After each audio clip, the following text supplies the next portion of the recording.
রাসূলুল্লাহ সাল্লাল্লাহু আলাইহি ওয়াসাল্লাম বলেন, আমি জান্নাতের ভিতরে উকি দিলাম, আর সেখানে দেখতে পেলাম অধিকাংশ মানুষ গরিব ও অভাবী। তাহলে একবার ভাবুন, মহান আল্লাহ তাআলা আপনাকে এই দুনিয়ায় গরিব হিসেবে প্রেরণ করেছে।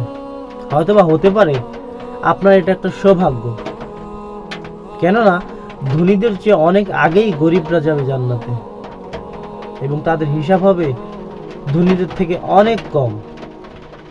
কিন্তু এই গরিব হিসেবে আল্লাহ তাআলা যে আপনাকে দুনিয়াতে পাঠিয়েছে, আপনি যেই অবস্থানেই আছেন না কেন, যদি সেই অবস্থানে থেকে শুকরিয়া আদায় করতে পারেন আর আল্লাহর ইবাদত করতে পারেন, ব্যাস এই অল্পতেই যথেষ্ট আল্লাহকে খুশি করেন।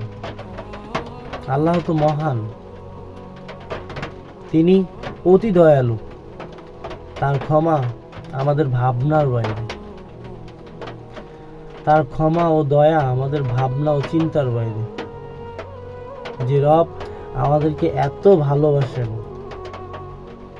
আর আমরা কেন তাকে ভালোবাসি না? নিজের প্রতি লানত যে আমরা আমাদের রবের ভালোবাসা থেকে দূরে দূরে পালিয়ে বেড়াই। এখনো সময় আছে,